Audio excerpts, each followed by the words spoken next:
L'analyse est fine, le moindre détail compte.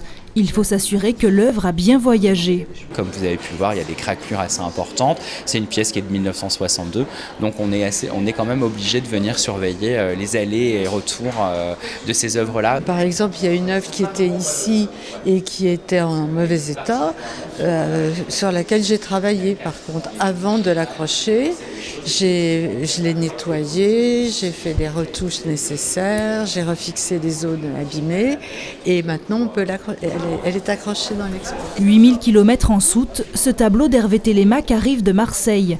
Avant, il était à Paris. Sa tournée, il va l'achever ici, puis repartira chez son propriétaire, le musée de Nice. Elle sera réaccrochée directement sur les murs du musée, parce que ça fait plus d'1 an et demi qu'elle n'y est plus et qu'elle est absente. Et quelques visiteurs nous ont demandé d'ailleurs si elle pouvait revenir assez prochainement.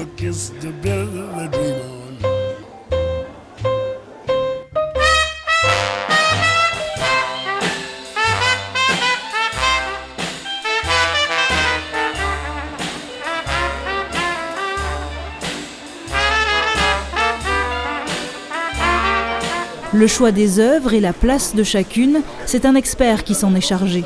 Le commissaire de cette exposition toute particulière est venu tout droit du centre Pompidou à Paris et devant ces nouveaux espaces, il est sans voix. Écoutez, je suis absolument séduit par la Fondation Clément, par les nouveaux bâtiments. C'est un bâtiment absolument superbe, très fonctionnel et parfaitement adapté pour accueillir de grandes expositions d'envergure nationale ou internationale. Le début d'une grande collaboration avec le centre Pompidou. Ces espaces sortis de terre en 3 ans, il a fallu les implanter sur un site historique. Un vrai défi pour les architectes. On n'ajoute pas une pièce dans l'habitation Clément en toute impunité. C'est une responsabilité non seulement vis-à-vis de l'architecture, mais vis-à-vis de l'histoire du lieu et vis-à-vis du collectionneur de Bernard Ayotte qui en est le commanditaire. Donc c'est une aventure humaine en même temps qu'une aventure architecturale.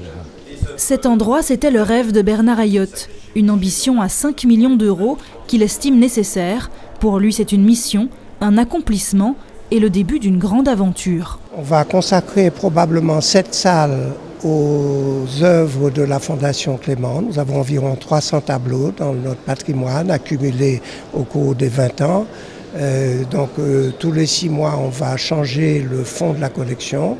Il y a 100 000 visiteurs qui passent. Je me dis que peut-être qu'il y a un grand galériste qui va se dire « Tiens, tel ou tel artiste martiniquais ou cubain, ça m'intéresse ». Et puis, il aura la carrière d'Hervé Télémaque qui est formidable, quoi. Ce tableau derrière lui, il l'a acheté il y a 3 ans. Lorsqu'il a découvert le travail d'Hervé Télémaque, il a eu un coup de cœur et s'est promis d'en faire la première exposition de sa nouvelle surface. Aujourd'hui, c'est chose faite et dans son fauteuil roulant, du haut de ses 79 ans, l'artiste a tenu à faire le déplacement. Le peuple est content tant qu'il a des murs blancs et propres, faciles, où on peut accrocher des œuvres.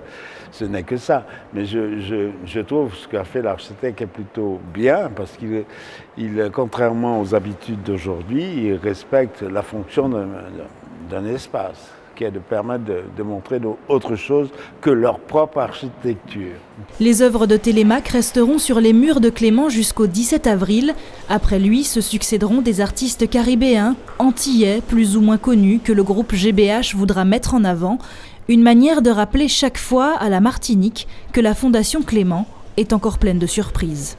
Parmi elles, cette bibliothèque qui abrite les trésors de la Fondation Clément. Vous les voyez, ces livres inestimables derrière moi qui seront bientôt consultables sur rendez-vous ici, dans cet espace flambant neuf qui deviendra rapidement un temple de la culture en Martinique.